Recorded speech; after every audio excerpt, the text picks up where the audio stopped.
ನಮಸ್ತೆ ವೀಕ್ಷಕರೇ, ಕಸ್ತೂರಿ ವಾಹಿನಿಯ ಎಲ್ಲಾ ವೀಕ್ಷಕರಿಗೂ ನಕ್ಷತ್ರ ನಾಡಿ ಜ್ಯೋತಿಷ್ಯ ನೇರ ಪ್ರಸಾರ ಕಾರ್ಯಕ್ರಮಕ್ಕೆ ತಮ್ಮೆಲ್ಲರಿಗೂ ಪ್ರೀತಿಯಿಂದ ಸ್ವಾಗತ ಮಾಡ್ತಾ ಇದ್ದೀನಿ. ನಾನು ಸ್ಮಿತಾ ಗೌಡ.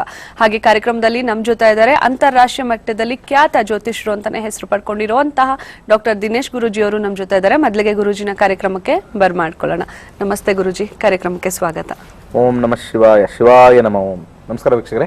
ಹಾಗೆ ವೀಕ್ಷಕರೇ, ಇವತ್ತಿನ ಕಾರ್ಯಕ್ರಮದಲ್ಲಿ ನಮ್ಮ ಜೊತೆ ಒಬ್ರು ವಿಶೇಷ ವ್ಯಕ್ತಿ ಕೂಡ ಇದ್ದಾರೆ. ಯಾರಪ್ಪ ಅಂತ ಅಂದ್ರೆ ಕೇವಲ 4 ದಿನದಲ್ಲಿ ಕಲ್ತಿರುವಂತಹ ನಕ್ಷತ್ರ ನಾಡಿಯ ಸ್ಟೂಡೆಂಟ್, ಹಾಗೆ ಹೈಯರ್ ಕ್ಲಾಸ್ ಅಲ್ಲಿ ಬಂದು ಭಾಗಿಯಾಗಿ ಹೈಯರ್ ಕ್ಲಾಸಸ್ ಕೂಡ ಮುಗಿಸ್ಕೊಂಡಿರುವಂತಹ ಅಂಜಲಿ ಅವರು ಇದ್ದಾರೆ. ಇವರು ವೃತ್ತಿಯಲ್ಲಿ ಯೋಗ ಟೀಚರು. ಬಟ್ ನೋಡಿದ್ರೆ ಮೋಸ್ಟ್ ಪ್ರಾಬಬ್ಲಿ ಆಗಿ ಎಷ್ಟು ಹೆಂಗ ಕಾಣ್ತಿದ್ದಾರೆ ಅಂದ್ರೆ ಯೋಗ ಎಷ್ಟು ಇಂಪಾರ್ಟೆಂಟ್ ಜೀವನದಲ್ಲಿ ಅನ್ನೋದು ಗೊತ್ತಾಗತ್ತೆ ಅಂತ ಹೇಳ್ತಾ ಅಂಜಲಿ ಮೇಡಮ್ ಅವ್ರನ್ನ ಕೂಡ ಕಾರ್ಯಕ್ರಮಕ್ಕೆ ಬರ್ಮಾಡ್ಕೊಳ್ಳೋಣ. ನಮಸ್ತೆ ಮ್ಯಾಮ್, ಕಾರ್ಯಕ್ರಮಕ್ಕೆ ಸ್ವಾಗತ.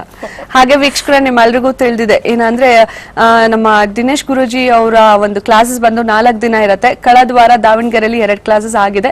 ನಾಳೆ ಇನ್ನೆರಡು ಬಾಕಿ ಕ್ಲಾಸಸ್ ಮುಗಿಸ್ತಾ ಇದ್ದಾರೆ. ಸೊ ಆದಷ್ಟು ಬೇಗ ನೀವು ಕೂಡ ಯಾರೆಲ್ಲ ಹೋಗಿದ್ರಿ ಲಾಸ್ಟ್ ಕ್ಲಾಸಸ್ ಅಲ್ಲಿ ಬೇಗ ಹೋಗಿ ನೀವು ಕೂಡ ಕಲ್ತ್ಕೊಳ್ಳಿ ಚೆನ್ನಾಗಿ ಅಂತ ಹೇಳ್ತಾ, ಇನ್ನ ಬರೋ ವಾರ ಅಂದ್ರೆ ಶನಿವಾರ ಭಾನುವಾರ ಬರೋ ವಾರ ಬಂದು ನಮ್ಮ ಬೆಂಗಳೂರಲ್ಲಿ ಕ್ಲಾಸಸ್ ಇದೆ. ಸೊ ಆ ಒಂದು ಕ್ಲಾಸಸ್ ಕೂಡ ನೀವು ಹೋಗ್ಬೇಕು ಅಂದ್ರೆ ನಿಮ್ಮ ಟಿವಿ ಸ್ಕ್ರೀನ್ ಮೇಲೆ ಬರ್ತಾ ಇರುವಂತ ನಂಬರ್ಗೆ ಕಾಲ್ ಮಾಡಿ ನಿಮ್ಮ ಹೆಸರನ್ನ ಆದಷ್ಟು ಬೇಗ ರಿಜಿಸ್ಟರ್ ಮಾಡ್ಕೊಳ್ಳೋದನ್ನ ಮರಿಬೇಡಿ ಅಂತ ಹೇಳ್ತಾ, ಇನ್ನು ಆಗಸ್ಟ್ 5ನೇ ತಾರೀಕು ಮೈಸೂರಲ್ಲಿ ಕ್ಲಾಸಸ್ ಇದೆ. ಇನ್ನು ಸೆಪ್ಟೆಂಬರ್ 2, 3 ಹುಬ್ಳಿಯಲ್ಲಿದೆ. ಸೊ ಆದಷ್ಟು ಬೇಗ ನಿಮ್ಮ ಹೆಸರನ್ನ ರಿಜಿಸ್ಟರ್ ಮಾಡ್ಕೊಳ್ಳಿ ಅಂತ ಹೇಳ್ತಾ ಇದ್ದೀನಿ.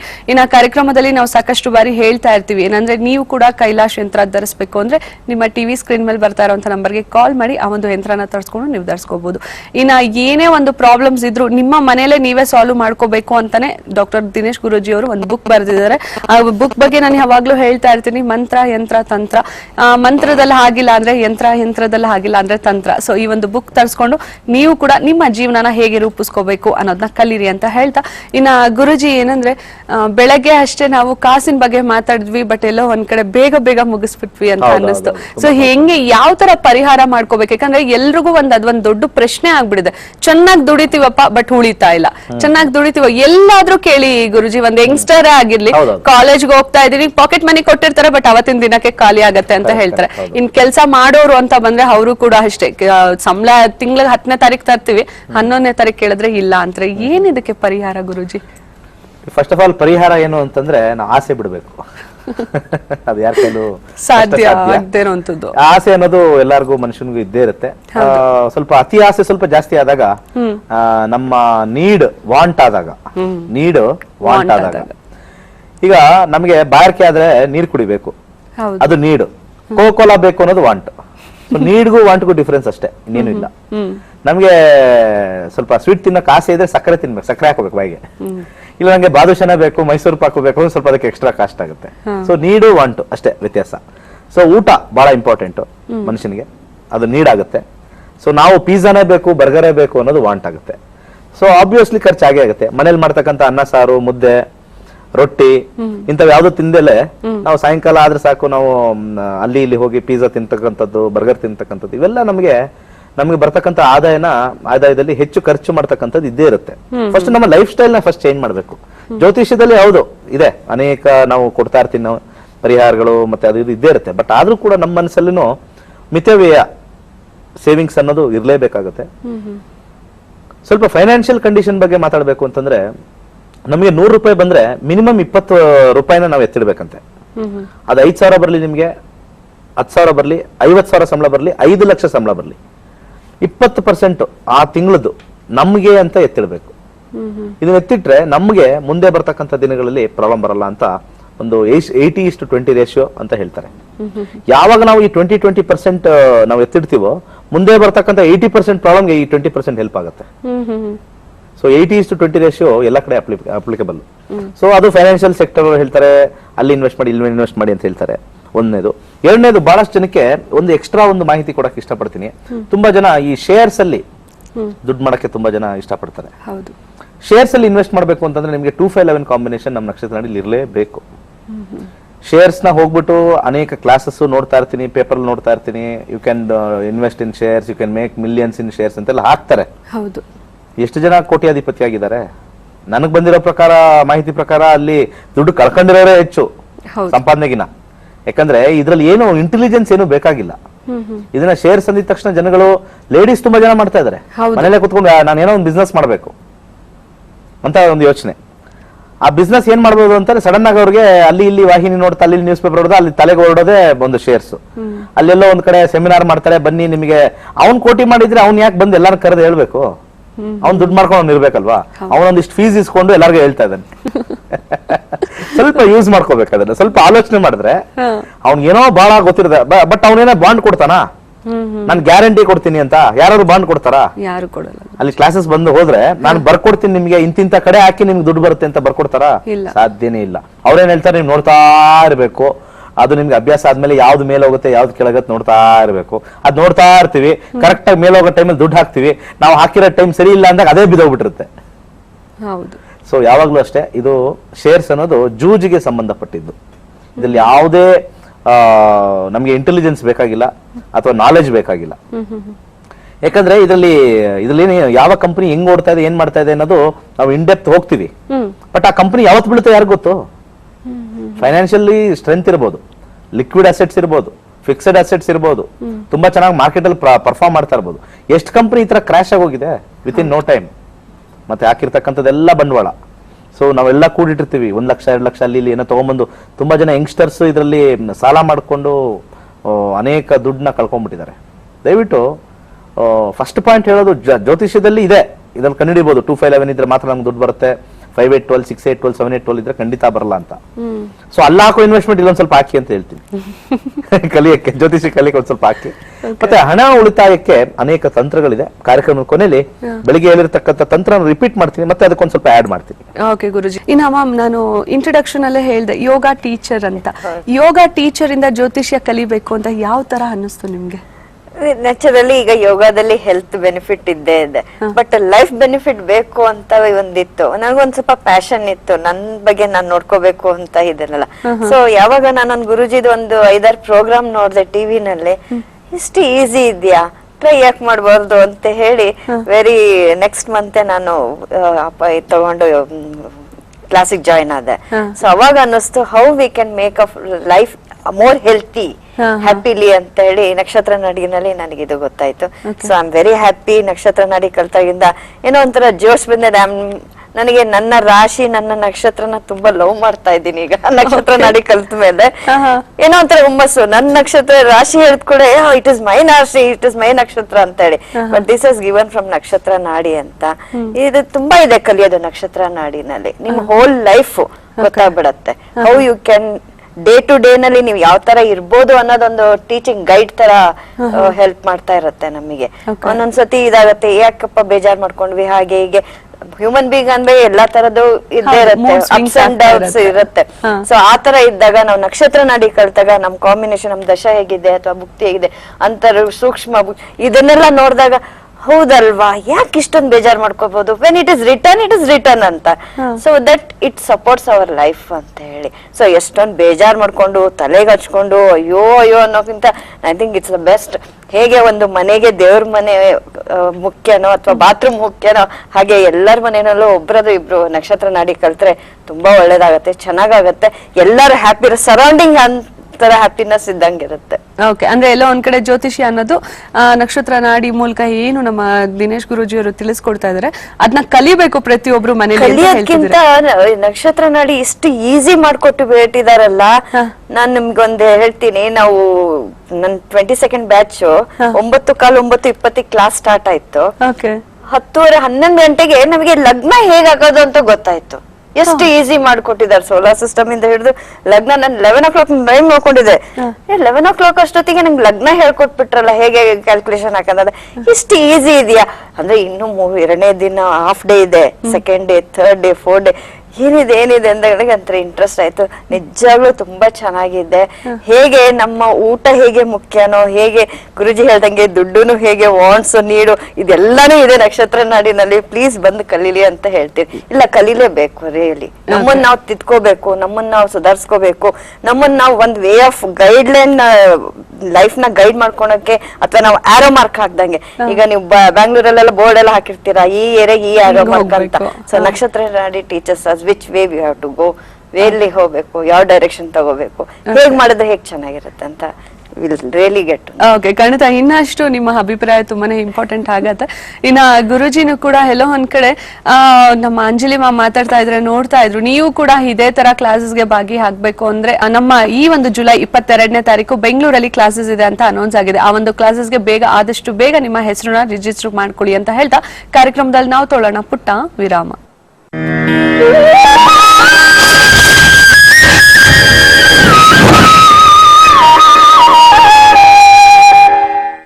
ಪುಟ್ಟ ವಿರಾಮದ ನಂತರ ಮತ್ತೊಮ್ಮೆ ನಕ್ಷತ್ರ ನಾಡಿ ಜ್ಯೋತಿಷ್ಯ ನೇರ ಪ್ರಸಾರ ಕಾರ್ಯಕ್ರಮಕ್ಕೆ ತಮ್ಮೆಲ್ಲರಿಗೂ ಸ್ವಾಗತ. ಇನ್ನು ಗುರುಜಿನ ನೇರವಾಗಿ ಭೇಟಿ ಆಗಬೇಕು ಅಂದ್ರೆ ನಿಮ್ಮ ಟಿವಿ ಸ್ಕ್ರೀನ್ ಮೇಲೆ ಬರ್ತಾ ಇರುವಂತ ನಂಬರ್ಗೆ ಕಾಲ್ ಮಾಡಿ ಅಪಾಯಿಂಟ್ಮೆಂಟ್ ಮೂಲಕ ನೇರವಾಗಿ ಗುರುಜಿನ ಭೇಟಿ ಆಗ್ಬೋದು ಅಂತ ಹೇಳ್ತಾ ಮತ್ತೊಬ್ರು ಕಾಲರ್ ಇದ್ದಾರೆ. ಹಲೋ ಹಲೋ ಮೇಡಮ್, ನಮಸ್ತೆ ಸರ್, ನಿಮ್ಮ ಹೆಸರು? ಅನಿಲ್ ಕುಮಾರ್ ಅಂತ. ಯಾರ ಬಗ್ಗೆ ಕೇಳ್ಬೇಕಿತ್ತು ಸರ್? ನಮ್ಮ ಬಗ್ಗೆ ಕೇಳ್ಬೋದಿತ್ತು. ನಿಮ್ದು ಡೇಟ್ ಆಫ್ ಬರ್ತ್ ತಿಳಿಸಿ.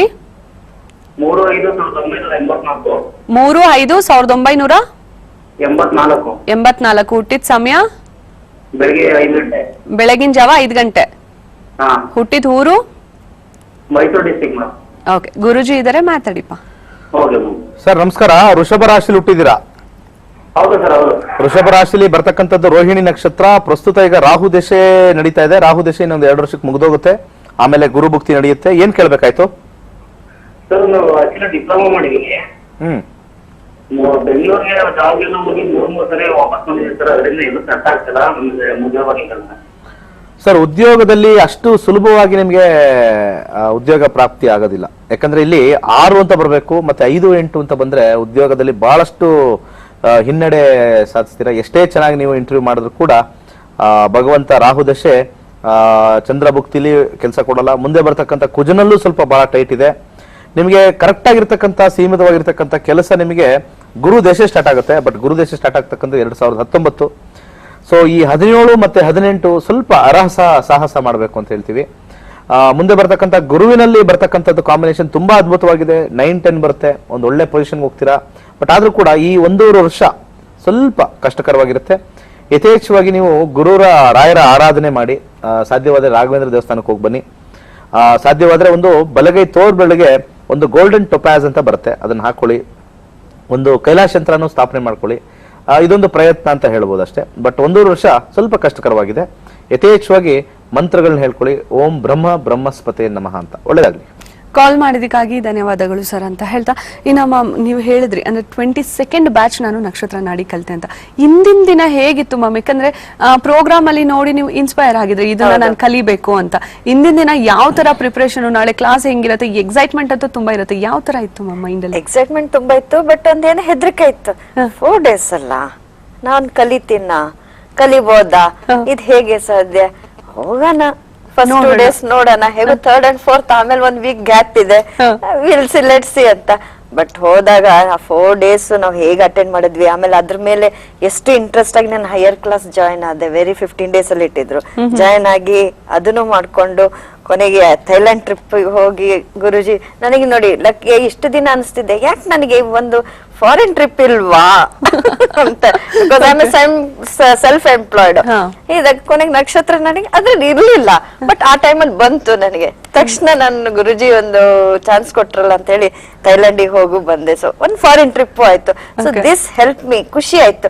ಇದೆ ಅಲ್ಲ ಈಗ ಬಂದಿದೆ. ಇಷ್ಟ ದಿನ ನಾನು ಸುಮ್ಮನೆ ತಲೆ ಹಚ್ಕೊಂಡ್ ಕೂತಿದ್ದೆ. It's simple thinking. But still ಯಾಕಿಲ್ಲ ಅಂದಾಗ ಗೊತ್ತಾಯ್ತು, ಅವಾಗೆಲ್ಲ ಇರ್ಲಿಲ್ಲ, ದಶದಲ್ಲಿ ಇರ್ಲಿಲ್ಲ, ಭುಕ್ತಿನಲ್ಲೂ ಕೊಡ್ತಿರ್ಲಿಲ್ಲ, ಈಗ ಕೊಟ್ಟಿದೆ.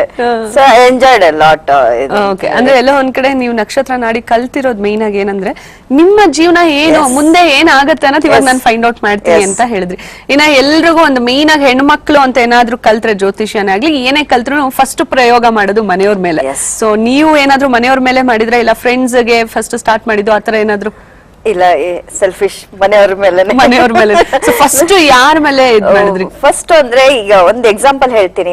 ನಾನು ಇದು ಕಲಿಯೋದಕ್ಕಿಂತ ಮುಂಚೆ ಮಗಳದು ಇದಾಗ್ಬಿಟ್ಟಿತ್ತು ಲೈಫ್ ಹೇಗೆ ಅಂತ.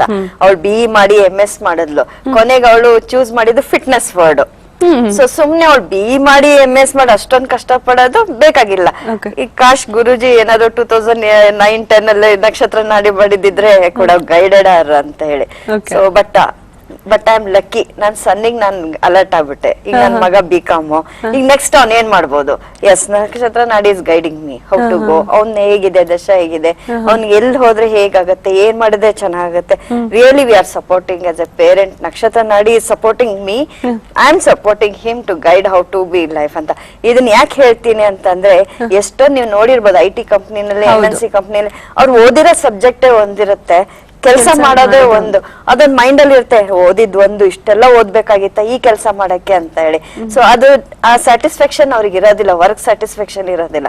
ಸೊ ನಾನ್ ನಿಜವಾಗ್ಲೂ ಹೇಳ್ತೀನಿ, 10th ಆದ್ಮೇಲೆ 2-3 months ಹಾಲಿಡೇ ಇರುತ್ತೆ, PUC ಆದ್ಮೇಲೂ 2-3 months ಹಾಲಿಡೇ ಇರುತ್ತೆ.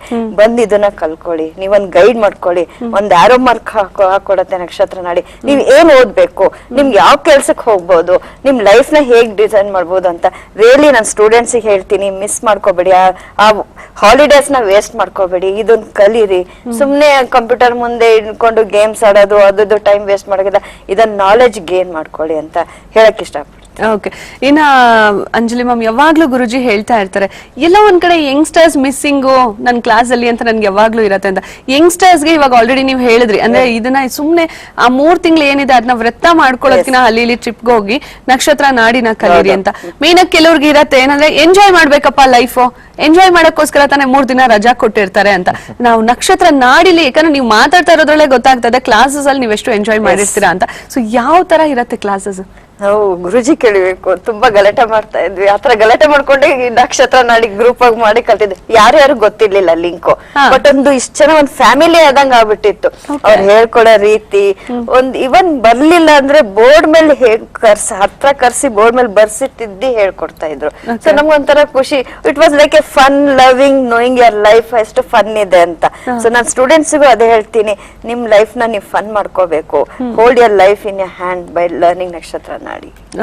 ಸುಮ್ನೆ ಎಲ್ಲೆಲ್ಲೋ ಹೋಗಿ ಏನೋ ಒಂದ್ ಹೇಳ್ತಾರೆ, ಅವ್ರು B.Com ಮಾಡೋ ಅಂದಿರ್ತಾರೆ, BSc ಮಾಡಿರ್ತಾರೆ, ಏನೇನೋ ಮಾಡ್ಕೊಳಕ್ಕಿಂತ choose your line, what is ಅಂತ. ಮತ್ತ ಅವ್ರು ಇಟ್ಟಿರೋ ಫೀಸ್ ಹಾಗೆ ನೋಡಿದ್ರೆ, ನಾನೀಗ ಒಂದ್ 2-3 ಕ್ಲೈಂಟ್ಸ್ ನೋಡಿದಾಗ ಅವ್ರು ಎಷ್ಟೊಂದು 1000 ಗಟ್ಲೆ ಎಲ್ಲೆಲ್ಲೋ ಹಾಕ್ ಬಂದಾಗ, ನಾನು ಅವ್ರಿಗೆ ಹೇಳ್ತಿದ್ದಾಗ, ಅಯ್ಯೋ ಒಂದ್ಸತಿ ಇಷ್ಟೆಲ್ಲ ಹಾಕ್ ಬಂದಿದ್ದೀರಲ್ಲ, ಅದ್ರ ಬದಲು ನೀವು ನಕ್ಷತ್ರ ನಾಡಿ ಕಲ್ತಿದ್ರೆ ನಿಮ್ಮನ್ನ ನೀವು ಜಡ್ಜ್ ಮಾಡ್ಕೋಬಹುದಲ್ಲ ಅನ್ನೋದಕ್ಕೂ ಇದಾವೆ. ಬಟ್ ನಕ್ಷತ್ರ ನಾಡಿ ಗಿವ್ಸ್ ಎ ಲಾಟ್. ಓಕೆ, ಇನ್ನ ಗುರುಜಿ ಏನಂದ್ರೆ, ಸಾಕಷ್ಟು ನಾನು ಇಲ್ಲಿ ಕುತ್ಕೊಂಡು ಕೇಳಿದಾಗೆಲ್ಲ ತುಂಬಾ ಹೌದಾ ಇಷ್ಟೆಲ್ಲ ಇರತ್ತಾ, most probably may be next ಯಾವಾಗಾದ್ರು ಬ್ಯಾಚ್ ಅಲ್ಲಿ ನಾನು ಇದ್ರು ಇರ್ಬೋದು ಅನ್ಸತ್ತೆ. ಬಟ್ ಈಗ ಜುಲೈ 22ನೇ ತಾರೀಕು ಕ್ಲಾಸಸ್ ಬರೋರು ಫಸ್ಟ್ ಮೈಂಡಲ್ಲಿ ಏನ್ ಇಟ್ಕೊಂಡ್ ಬರ್ಬೇಕಂತ ಹೇಳ್ತೀರಾ ಗುರುಜಿ? ಮೊಟ್ಟ ಮೊದಲದಾಗಿ ಜನವರಿ 17ನೇ ತಾರೀಕು ಹೋದ ವರ್ಷ ಸ್ಟಾರ್ಟ್ ಮಾಡಿರ್ತಕ್ಕಂಥದ್ದು. ಇವಾಗ ಇದು 26ನೇ ಬ್ಯಾಚ್ ಆಗುತ್ತೆ ಮೇಡಮ್. 22 ಅಂದ್ರೆ ದಿಸ್ ಇಸ್ 26th ಬ್ಯಾಚ್.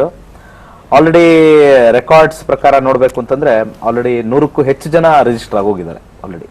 ಯಾಕಂದ್ರೆ ಯಾವುದೇ ಬ್ಯಾಚ್ ಬಂದ್ರು ಕೂಡ ಒಂದು ತಿಳ್ಕೊಳ್ಳಿ ವೀಕ್ಷಕರೇ, ಜಾಸ್ತಿ ಜನ ಇದ್ರೆ ನಮ್ಗೆ ಕಾನ್ಸಂಟ್ರೇಷನ್ ಮಾಡ್ತಾರೋ ಇಲ್ವೋ, ಏನೂ ಇಲ್ಲ. ಯಾಕಂದ್ರೆ ಹಳೆ ಬ್ಯಾಚ್ ಅಲ್ಲಿ 220 ಜನ ಕೂತಿದ್ರು ಕೂಡ ಪ್ರತಿಯೊಬ್ಬರಿಗೂ ಅಟೆನ್ಷನ್ ಕೊಡ್ತಕ್ಕಂಥದ್ದು. ಆಮೇಲೆ ನಿಮ್ ಕೈಯಲ್ಲಿ ನಾನು ಏನ್ ಹೇಳ್ತೀನಿ ಅದನ್ನ ಆಪರೇಟ್ ಮಾಡ್ತಕ್ಕಂಥದ್ದು. ಇದನ್ನ ಓಪನ್ ಮಾಡಿ, ಇದನ್ನ ಪ್ರೆಸ್ ಮಾಡಿ, ಇದು ಓಪನ್ ಮಾಡಿ, ಇದು ಬರುತ್ತೆ, ಈ ಗ್ರಹ ಇಲ್ಲಿದೆ ನೋಡ್ಕೊಳ್ಳಿ ಅಂತಂದಾಗ ಪ್ರತಿಯೊಬ್ರು ಆ ಒಂದು ಮೊಬೈಲ್ ಅಲ್ಲಿ ಕಾನ್ಸಂಟ್ರೇಷನ್ ಇರುತ್ತೆ. ಅದ್ರ ಜೊತೆಗೆ ನಾನು ಪ್ರಾಕ್ಟಿಕಲ್ ಆಗು ಹೇಳ್ಕೊಡ್ತೀನಿ, ಹೇಗೆ ಲಗ್ನ ಮಾಡ್ತಕ್ಕಂಥದ್ದು. ಫಸ್ಟ್ ಖಗೋಳ ಶಾಸ್ತ್ರದಿಂದ ಶುರು ಮಾಡ್ತೀನಿ. ಅಸ್ಟ್ರಾನಮಿ ಅಂದ್ರೆ ಏನು, ಹೇಗ್ ಬಂತು, ನಮ್ಮ ಈ ಭೂಮಿ ಎಲ್ಲಿಗೆ ಬಂದು, ಹೇಗೆ ಬಂತು, ಯಾವ ಸೃಷ್ಟಿ ಹೇಗಾಯ್ತು, ಅಲ್ಲಿಂದ ಬಂದು ಸಂವತ್ಸರ ಮತ್ತೆ ತಿಥಿ ಮತ್ತೆ ವಾರ ನಕ್ಷತ್ರ ಹೇಗ್ ಬಂತು, ಅದಾದ ನಂತರ ಲಗ್ನಗಳನ್ನ ಕ್ಯಾಲ್ಕುಲೇಟ್ ಮಾಡ್ಕೊಂಡು, ಅದಾದ ಮೇಲೆ ಲಗ್ನದಿಂದ ನಿಮ್ಮ ಜಾತಕ ಹೇಗಿದೆ, ಸಂಕ್ಷಿಪ್ತವಾಗಿ ಹೇಗೆ ತೋರಿಸುತ್ತೆ ಅಂತ ಹೇಳಿ ಫಸ್ಟ್ ಡೇ ಸೆಕೆಂಡ್ ಡೇ ಅಲ್ಲಿ ಇದನ್ನ ಕ್ಲಿಯರ್ ಆಗಿ ಕಂಪ್ಲೀಟ್ ಆಗಿ ಡೀಟೇಲ್ ಆಗಿ. ಜ್ಯೋತಿಷ್ಯ ಅನ್ನೋದು ಕಷ್ಟ ಅಲ್ಲ, ದಯವಿಟ್ಟು ಹೇಳಿ. ಜ್ಯೋತಿಷ್ಯದಷ್ಟು ಕಲಿಯೋಷ್ಟು ಈಸಿ ಯಾವ್ದು ಇಲ್ಲ. ಶ್ರದ್ಧೆ ಒಂದು ಬೇಕು. ಯಾವ್ದು ಕಲ್ತು ಅಷ್ಟೇ, ಒಂದು ರಂಗೋಲೆ ಕಲ್ತ್ರು ನಿಮ್ಗೆ ಶ್ರದ್ಧೆ ಬೇಕು. ಸುಮ್ಮನೆ ರಂಗೋಲೆ ಕ್ಲಾಸ್ಗೆ ಹೋದೆ ಒಂದು 4-5 ಹಾಕಿದೆ ಅಂತಂದ್ರೆ ಅದು ಟ್ರಯಾಂಗಲ್ ಆಗಕ್ಕೆ ಹೋಗಿ ಟ್ರೆಪೀಸಿಯಂ ಆಗ್ಬಿಡುತ್ತೆ ಅದು ರಂಗೋಲಿ. ಸೊ ಆ ರೀತಿ ಪ್ರತಿಯೊಂದು ಏನೇ ಕಲಿಕೆ, ನೀವು ಅಡಿಗೆ ಕಾರ್ಯಕ್ರಮ ಹೋದ್ರೂ ಶ್ರದ್ಧೆ ಬೇಕು. ಶ್ರದ್ಧೆ ಇಲ್ಲ ಅಂದ್ರೆ ಯಾವುದು ಬರೋಕ್ ಸಾಧ್ಯನೇ ಇಲ್ಲ.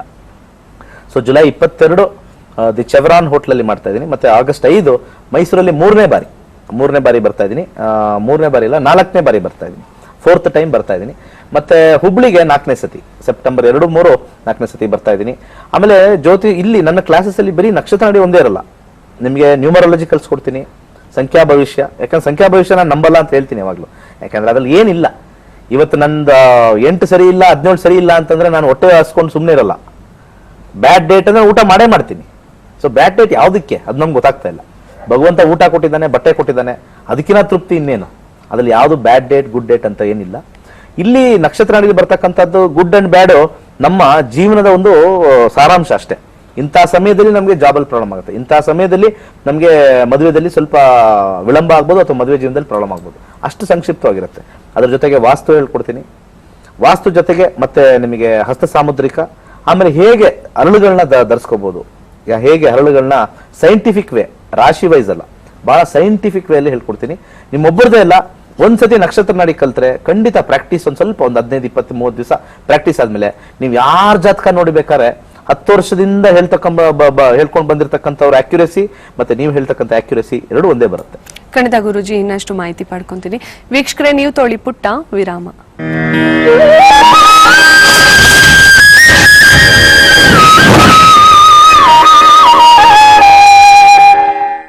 ಪುಟ್ಟ ವಿರಾಮದ ನಂತರ ಮತ್ತೊಮ್ಮೆ ನಕ್ಷತ್ರ ನಾಡಿ ಜ್ಯೋತಿಷ್ಯ ನೇರ ಪ್ರಸಾರ ಕಾರ್ಯಕ್ರಮಕ್ಕೆ ತಮ್ಮೆಲ್ಲರಿಗೂ ಸ್ವಾಗತ ಅಂತ ಹೇಳ್ತಾ, ನಮ್ಮ ಕಡೆಯದಾಗಿ ಈ ನೋಡ್ತಾ ಇರೋಂಥವ್ರಿಗೆ ನಕ್ಷತ್ರ ನಾಡಿ ಏನಕ್ಕೆ ಕಲಿಬೇಕು ಅಂತ ಹೇಳ್ತೀರಾ? ಈಗ ಗುರುಜಿ ಹೇಳ್ದಂಗೆ ವಾಸ್ತುನು ಇನ್ಕ್ಲೂಡ್ ಇರುತ್ತೆ ಅಂತ. ಈಗ ಹೇಗೂ ವರಮಹಾಲಕ್ಷ್ಮಿ ಹತ್ರ ಬರ್ತಾ ಇದೆ, ನಾನೊಂದು ರಿಕ್ವೆಸ್ಟ್ ಮಾಡ್ತೀನಿ, ಅವ್ರು ಎಷ್ಟು ಚೆನ್ನಾಗಿ ಲಕ್ಷ್ಮಿ ಪೂಜೆನ ಹೇಗ್ ಮಾಡ್ಬೇಕು, ಆ ವಾಸ್ತುನಲ್ಲಿ ಪೂಜೆ ಹೇಗಿಡ್ಬೇಕು, ಅಲಂಕಾರ ಕಳಸನ ಹೇಗೆ ಅಲಂಕಾರ ಮಾಡ್ಬೇಕು, ಇಷ್ಟು ಚೆನ್ನಾಗಿ ಟಿಪ್ ನಾವು ಇವತ್ತವರೆಗೂ ಎಲ್ಲೂ ಕೇಳಿಲ್ಲ. ಇಷ್ಟು ಬುಕ್ಸ್ ಗೂಗಲ್ ಎಲ್ಲೂ ಇಲ್ಲ, ಆ ಗೂಗಲ್ ಇವ್ರ ಹತ್ರ ಇದೆ. ಸೊ ದಯವಿಟ್ಟು ಈಗ ವರಮಹಾಲಕ್ಷ್ಮಿ ಹತ್ರ ಬರ್ತಿಂದ I request all the ladies, ಬನ್ನಿ ಕಲೀರಿ. ಅದೊಂದು ಪದ್ಧತಿಯಾಗಿ ಮಾಡಿದ್ರೆ ಹೇಗೆ ನಮಗೆ ಈಗ ದುಡ್ಡಿನ ಬಗ್ಗೆ ಮಾತಾಡ್ತಾರಲ್ಲ, ಅದೊಂದು ರೀತಿ ಇದೆ, ಆ ರೀತಿನ ಫಾಲೋ ಮಾಡಿದ್ರೆ ನಾವು ಹೇಗೆ ಎನ್ಹಾನ್ಸ್ ಮಾಡ್ಕೋಬಹುದು ನಮ್ಮ ವೆಲ್ತ್ ನ ಹೆಲ್ತ್ ಅಂತ ಹೇಳಕ್ ಇಷ್ಟಪಡ್ತೀನಿ. ಓಕೆ, ಇನ್ನ ಗುರುಜಿ ಆಕ್ಚುಲಿ ಬುಕ್ ಬರ್ದಿದ್ದಾರೆ, ಮಂತ್ರ ಯಂತ್ರ ತಂತ್ರ ಅಂತ. ಆ ಬುಕ್ ನಿಮಗೆ ಯಾವ ತರ, ನೀವು ಓದಿದಿರಮ್ಮ ಆ ಬುಕ್? ತುಂಬಾ ಓದಿದೀನಿ, ದಿನ ಓದ್ತಾ ಇರ್ತೀನಿ, ದಿನ ಓದ್ಬೇಕು ಅನ್ಸ್ತಿರುತ್ತೆ. ಯಾಕಂದ್ರೆ ಇದೆಲ್ಲ ಒಂಥರ ಟೀಚಿಂಗ್ ಗೈಡ್ ನಮಗೆ ಎವ್ರಿ ಡೇಗೆ. ಸೊ ಅಲ್ಲಿ ಇಲ್ಲಿಂದ ಈ ಮಂತ್ರ ಇದೆ. ಓವರ್ ಆಲ್ ಲೈಫ್ ಅಲ್ಲಿ ಎಷ್ಟು ನಾವು ಈಗ ಗುರುಜಿ ಹೇಳ್ದಂಗೆ 120 to 120 ಇಯರ್ಸ್ ಇರುತ್ತಲ್ಲ, ಆ ತರ 120 ಇಯರ್ಸ್ ದಿನ ನಾವ್ ಏನೇನ್ ಮಾಡ್ಬೋದು, ಆ ಮಂತ್ರಗಳನ್ನ ಹೇಗೆ ಎನ್ಹಾನ್ಸ್ ಮಾಡ್ಕೋಬಹುದು, ಹೇಗೆ ನಾವು ಪವರ್ಫುಲ್ ಮಾಡ್ಕೋಬಹುದು ನಮ್ಮನ್ನ ಅನ್ನೋದು. ಎಸ್, ಮಂತ್ರದಲ್ಲಿ ತುಂಬಾ ಪವರ್ಫುಲ್ ಇದೆ. ನಾನು ದಿನ ಚಾಂಟ್ ಮಾಡ್ತಾ ಇದ್ದೀನಿ, ನಂಗೆ ಅದು ವೈಬ್ರೇಷನ್ ಅನ್ಸುತ್ತೆ, ಹೇಗ್ ಮಾಡ್ಬೇಕು ಅದೆಲ್ಲ ಫುಲ್ ಡೀಟೇಲ್ ಆಗಿ ಕೊಟ್ಟಿದ್ದಾರೆ. ಅದು ಮನೆಯಲ್ಲಿ ಹೇಗೆ ಒಂದು ಭಗವದ್ಗೀತಾ ಇಂಪಾರ್ಟೆಂಟ್ ಇದೆಯೋ ಅಂತ ಹೇಳ್ತಾ ಇದ್ರು ಮೊದ್ಲೆಲ್ಲ, ಹಾಗೆ ಆ ಬುಕ್ ಒಂದ್ ಮನೆಯಲ್ಲಿ ಇದ್ರೆ ತುಂಬಾ ಒಳ್ಳೇದನ್ಸುತ್ತೆ. ಫ್ಯಾಮಿಲಿ ಲೈಫ್ ಅದ್ಮೇಲೆ ಎಲ್ಲದಕ್ಕೂ ಅದಿಲ್ಲ answer, you get everything for that. Okay, ಇನ್ನ ಗುರುಜಿ ಏನಂದ್ರೆ ಕಾಸಿಂದು ಪರಿಹಾರ ಅಂತ ಅಂದ್ರೆ ಅಂತ ಎಲ್ರಿಗೂ ಒಂದು ಕ್ಯೂರಿಯಾಸಿಟಿ ಇರುತ್ತೆ. ಯಾಕಂದ್ರೆ ಎಲ್ಲಾದ್ರೂ ಬೆಳಗ್ಗೆಯಿಂದ ರಾತ್ರಿವರೆಗೂ ಕೆಲಸ ಮಾಡೋದೇ ಒಂದು ಊಟಕ್ಕೆ, ಇನ್ನೊಂದು ಕಾಸಿಗೆ ಅಂತ ಹೇಳ್ತಾರೆ. ಆ ಪರಿಹಾರ ಏನು ಗುರುಜಿ? ನೋಡಿ, ಇವತ್ತು ಬೆಳಿಗ್ಗೆ ತಾನೇ ಇದ್ರ ಬಗ್ಗೆ ಮಾತಾಡಿದ್ವಿ. ನಿಮ್ಮ ಕ್ಯಾಶ್ ಬಾಕ್ಸ್ ಅಲ್ಲಿ ಯಾವ್ದಾರ ಒಂದು ಜ್ಯುವೆಲರಿ ಬಾಕ್ಸ್ ಅಥವಾ ಕ್ಯಾಶ್ ಬಾಕ್ಸ್ ಅಲ್ಲಿ ಒಂದು ಕನ್ನಡಿ ಇಟ್ರೆ ವಿಶೇಷವಾಗಿ ಲಾಭ ಆಗುತ್ತೆ. ಹಿಂದಿನ ಕಾಲದಲ್ಲಿ ಆ ಕ್ಯಾಶ್ ಬಾಕ್ಸ್ ಅಲ್ಲೇ ಒಂದು ಕನ್ನಡಿ ಇರೋದು, ಅದು ಓಪನ್ ಮಾಡ್ಬೇಕಾದ್ರೆ ರಿಫ್ಲೆಕ್ಟ್ ಆಗೋದು. ಯಾವತ್ತೂ ಅಷ್ಟೇ, ಯಾವುದೇ ಒಂದು ರಿಫ್ಲೆಕ್ಟ್ ಆದ್ರೆ ಡಬಲಿಂಗ್ ಎಫೆಕ್ಟ್ ಆಗುತ್ತೆ ಅಂತ ಹೇಳ್ತೀವಿ. ಎಲ್ಲಿ ಕನ್ನಡಿ ಇಡಬಾರ್ದು ಅನ್ನೋದು ನಾನು ಮಂಡೇ ಮೇಲೆ ಹೇಳ್ತೀನಿ. ಬಟ್ ಕ್ಯಾಶ್ ಬಾಕ್ಸ್ ಅಲ್ಲಿ ಕನ್ನಡಿ ಇಡಬೇಕು. ಕನ್ನಡಿ ಮೇಲೆ ಕನ್ನಡಿ ಇಟ್ಬಿಟ್ಟು ಯಾವ್ದಾದ್ರು ಚಿಕ್ಕ ಕನ್ನಡಿ ಇಟ್ಬಿಟ್ಟು ಅದ್ರ ಮೇಲೆ ಬೇಕಾದ್ರೆ ಕ್ಯಾಶ್ ಇಡಬಹುದು ಅಥವಾ ಜ್ಯುವೆಲರಿ ಇಡಬಹುದು. ಇದ್ರ ಜೊತೆಗೆ ಸಾಧ್ಯವಾದ್ರೆ ಒಂದು ಗುಲಾಬಿ ಹೂವ, ಒಂದು ಸಾಧ್ಯವಾದ್ರೆ ಒಂದು ಶನಿವಾರ ಬೆಳಿಗ್ಗೆ, ನಾಳೆನೇ ಶನಿವಾರ ಬೆಳಿಗ್ಗೆ ಒಂದು ಗುಲಾಬಿ ಹೂವ ಪ್ಲೇಸ್ ಮಾಡಿ, ಒಂದು 4-5 ದಿವಸ ಆದ್ಮೇಲೆ ಅದನ್ನ ತೆಗೆದು ಬಿಸಾಕಿ, ಮತ್ತೆ ಶನಿವಾರ ಪ್ಲೇಸ್ ಮಾಡಿ ಒಂದು 3-4 ಡೇಸ್ ಆದ್ಮೇಲೆ ತೆಗೆದು ಬಿಸಾಕಿ. ಗುಲಾಬಿಲಿ ಒಂದು ವೈಬ್ರೇಷನ್ಸ್ ಇದೆ. ಯಾಕಂದ್ರೆ ಅದು ನೋಡಿ, ಯಾವುದೇ ಒಂದು ಹೂವ ಆದ್ರೂ ಕೂಡ ಅದ್ರಲ್ಲಿ ಹೆಂಗ್ ಮಾಡ್ಬಿಡುತ್ತೆ ಹಂಗೆ ಹಿಂಗೆ ಅಂತ ಹೇಳ್ತಾರೆ. ಪ್ರತಿ ಒಂದು ನಾವು ಹಾಕೊಂಡಿರ್ತಕ್ಕಂಥ ಬಟ್ಟೆನು ಮಣ್ಣಿಂದನೇ ಬಂದಿರೋದು, ನೀವು ಹಾಕೊಂಡಿರ್ತಕ್ಕಂಥ ಚಿನ್ನ ಮಣ್ಣಿಂದ ಬಂದಿರೋದು. ಯಾಕಂದ್ರೆ ಬಟ್ಟೆನು ಮಣ್ಣಿಂದನೇ ಬಂದಿರೋದು. ಒಂದು ಕಾಟನ್ ಬೆಳಿಬೇಕು ಅಂತಂದ್ರೆ ಅದಕ್ಕೊಂದು ಮರ, ಆ ಮರ ಹಿಡ್ಕೋಬೇಕು ಅಂದ್ರೆ ಭೂಮಿನೇ, ಅನ್ನ ಬರೋದು ಭೂಮಿಯಿಂದನೇ, ಬೆಳೆಯಕ್ಕಾಗಲ್ಲ. ನಾವು ಪ್ರತಿಯೊಂದು ಪಿಜ್ಜಾ ತಿಂದಿ, ಅವಾಗಲೇ ಪಿಜ್ಜಾ ತಿನ್ಬೇಕಾದ್ರೂ ಅಲ್ಲಿಂದಾನೇ ಬರಬೇಕು, ಭೂಮಿ ಮಡ್ಡಿಂದಾನೆ ಎಲ್ಲ ಬಂದಿರೋದು, ಪಂಚಭೂತಗಳಿಂದಾನೇ ಬಂದಿರತಕ್ಕಂಥದ್ದು. ಸೊ ಆ ರೋಸ್ ಅಲ್ಲಿ ಒಂದು ವಿಶೇಷವಾಗಿರ್ತಕ್ಕಂಥ ಶಕ್ತಿ ನಮ್ಮ ಋಷಿಮುನಿಗಳು ಇದು ಮಾಡಿದ್ದಾರೆ. ಯಾಕಂದ್ರೆ ರೋಸ್ ಅಲ್ಲಿ ಇರ್ತಕ್ಕಂಥ ಪೆಟಲ್ಸ್ ಒಂದಕ್ಕೊಂದಕ್ಕೆ ಅಂಟ್ಕೊಂಡಿರುತ್ತೆ. ನೀವು ನೋಡಿ, ಒಂದಾದ್ಮೇಲೆ ಜೋಡಿಸ್ಕೊಂಡು ಕ್ಲೀನ್ ಫಾರ್ಮ್ ಆಗಿರುತ್ತೆ. ಅಲ್ಲಿ ಇಟ್ಟಾಗ ಅದ್ರದ್ದು ವೈಬ್ರೇಷನ್ ಎಮಿನೇಟ್ ಆಗುತ್ತೆ. ಪ್ರತಿಯೊಂದಕ್ಕೂ ಔರಾ ಅಂತ ಒಂದಿರುತ್ತೆ, ಔರಾ ಅಂತ ಒಂದು ಹೇಳ್ತೀವಿ. ಪ್ರತಿಯೊಬ್ಬ ಮನುಷ್ಯನಲ್ಲೂ ಒಂದು ಔರಾ ಇರುತ್ತೆ. ಆ ಒಂದು ಗುಲಾಬಿನೇ ಆ ಒಂದು ಅದಕ್ಕೆ ಒಂದು ಪೆಟಲ್ಸ್ ಇರ್ತಕ್ಕಂಥದ್ದು, ಒಂದು ಕಮಲ ಹೇಗೆ ಒಂದಕ್ಕೊಂದಕ್ಕೆ ಜೋಡಿಸ್ಕೊಂಡಿದ್ಯೋ ಆ ರೀತಿ ಇರುತ್ತೆ. ಅದು ಬಿಡಿ ಆಗಲ್ಲ. ಸೊ ಯಾವಾಗ ಪೆಟಲ್ಸ್ ಒಂದೊಂದೇ ಬಿಡಿ ಆಗುತ್ತೋ ಅವಾಗೆಲ್ಲ ಹೊಟ್ಟೋಗುತ್ತೆ. ಇದು ಯಾವಾಗ್ಲೂ ಕೂಡಿಟ್ಟಾಗ, ಅಲ್ಲಿಟ್ಟಾಗ ಪ್ಲೇಸ್ ಮಾಡಿದಾಗ ನಮ್ಗೆ ಯಾವಾಗ್ಲೂ ಕೂಡಿರುತ್ತೆ ಅಂತ ಒಂದು ತಾತ್ಪರ್ಯದ ಮೇಲೆ ಆ ವೈಬ್ರೇಷನ್ ಅಲ್ಲಿ ಏರ್ಪಾಟಾಗುತ್ತೆ. ಒಂದು ಔರ ಏರ್ಪಾಟಾಗುತ್ತೆ. ಸೊ ಅದು ನಮ್ಗೆ ಒಂದು ಐಸ್ ನೋಡ್ಬೇಕಾದ್ರೆ ನೋಡಿದಾಗ ತಣ್ಣಗಿರಲ್ಲ, ನಾವು ಕೈಗೆ ಇಟ್ಕೊಂಡ ಮೇಲೆ ತಣ್ಣಗಾಗದಲ್ವಾ, ಅದರ ಔರ ಇಲ್ಲಿ ನಮ್ಗೆ ಎಫೆಕ್ಟ್ ಆಗುತ್ತೆ. ಅದೇ ಒಂದು ಬಿಸಿ ನೀರು ಇರುತ್ತೆ ಬಟ್ ಮುಟ್ಟಿರಲ್ಲ, ನಾವು ಕೈಯಲ್ಲಿ ಇಟ್ಕೊಂಡಾಗ ಬಿಸಿ ಆಗುತ್ತೆ. ಅದಕ್ಕೆ ಪ್ರತಿಯೊಂದು ಆಬ್ಜೆಕ್ಟ್ಗೂ ಒಂದು ಔರ ಇರುತ್ತೆ. ಆ ಗುಲಾಬಿ ಹೂವನ ನಾವು ಅದ್ರಲ್ಲಿ ಇಟ್ಟಾಗ ವಿಶೇಷವಾಗಿ ಹಣ ಕೂಡಿರುತ್ತೆ ಮತ್ತೆ ಖರ್ಚಾಗಕ್ ಬಿಡಲ್ಲ. ಸಿಂಪಲ್. ಖಂಡಿತ ಗುರುಜಿ, ಕಾರ್ಯಕ್ರಮದಲ್ಲಿ ಸಾಕಷ್ಟು ವಿಶೇಷತೆ ಅಂತಾನೆ ಹೇಳ್ಬೋದು ಇವತ್ತು. ಯಾಕಂದ್ರೆ ಪ್ರತಿಯೊಬ್ಬರಿಗೂ ಕಾಸು ಹೆಂಗೆ ಕೂಡಿಟ್ಕೊಳ್ಳೋದು ಅನ್ನೋದು ಒಂದು ಮೈಂಡ್ ಅಲ್ಲಿ ಇರೋ ಅಂತವ್ರಿಗೆ ನಿಜವಾಗ್ಲೂ ಒಂದು ಸಿಂಪಲ್ ಒಂದು ಟಿಪ್ ಅಂತ ಹೇಳ್ಬೋದು ಇದು. ಅದನ್ನ ತಿಳಿಸ್ಕೊಟ್ಟಿದ್ಕೆ ಧನ್ಯವಾದಗಳು. ಬೆಳಿಗ್ಗೆ ದಾವಣಗೆರೆಗೆ ಬರ್ತಾ ಇದೀನಿ. ಸರ್ವೇ ಜನ ಸುಖಿನೋ ಭವಂತು. ಇನ್ನು ಮ್ಯಾಮ್, ನೀವು ನಮ್ಮ ಕಾರ್ಯಕ್ರಮಕ್ಕೆ ಬಂದು ನಿಮ್ಮ ಒಂದು ಸ್ವೀಟ್ ಮೆಮೊರೀಸ್ ಅಭಿಪ್ರಾಯ ತಿಳಿಸ್ಕೊಟ್ಟಿದ್ಕೆ ಧನ್ಯವಾದಗಳು. ವೀಕ್ಷಕರೇ, ಇದಾಗಿತ್ತು ಇವತ್ತಿನ ನಕ್ಷತ್ರ ನಾಡಿ ಕಾರ್ಯಕ್ರಮ. ಇನ್ನು ಈ ಒಂದು ಕಾರ್ಯಕ್ರಮದಲ್ಲಿ ನಿಮ್ಗೆ ಕಾಲ್ ಸಿಕ್ಕಿಲ್ಲ ಅಂದ್ರೆ ನೇರವಾಗಿ ಗುರುಜಿನ ಭೇಟಿ ಆಗ್ಬೇಕು ಅಂದ್ರೆ ನಿಮ್ಮ ಟಿವಿ ಸ್ಕ್ರೀನ್ ಮೇಲೆ ಬರ್ತಾ ಇರೋಂತ ನಂಬರ್ಗೆ ಕಾಲ್ ಮಾಡಿ ನೇರವಾಗಿ ಗುರುಜಿನ ಭೇಟಿ ಆಗಿ ಅಂತ ಹೇಳ್ತಾ, ಸದಾ ಮನರಂಜನೆಗಾಗಿ ಯಾವಾಗ್ಲೂ ನೋಡ್ತಾ ಇರಿ ಕಸ್ತೂರಿ ವಾಹಿನಿ. ನಮಸ್ತೆ.